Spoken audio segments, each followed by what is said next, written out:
Hey folks, it's Eddie for Watch Before You Buy. In front of me I have Samsung Galaxy A13, and in this video I will show you how to do a reset and a factory reset on this phone. So first you can press and hold the button, and this will take you to this menu where you can do a simple reset. This reset here is just a reboot. It's not a factory reset, so nothing is going to be lost. Let's go back and now go to the settings. And in the settings, scroll down to General Management. Scroll again down and tap on Reset.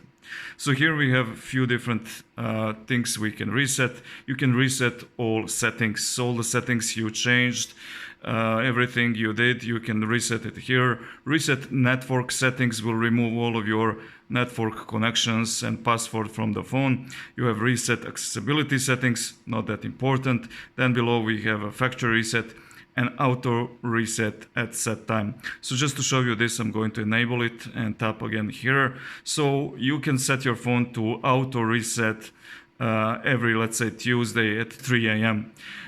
Why would you want to do this? Because the reset is going to actually help your phone perform better. If your phone is slow, if you're experiencing lag and things like that, I advise you actually to do this. Now, what I'm going to do here is actually a factory reset, as this is probably why you're here. So let's tap on the factory reset. Now, this is just a message that tells you that everything, pretty much everything is going to be removed. So just scroll down, tap on reset, and enter your PIN. So I'm going to enter my PIN to confirm, tap on done, delete all. And this is pretty much it. Now all you have to do is just wait for your phone to reboot.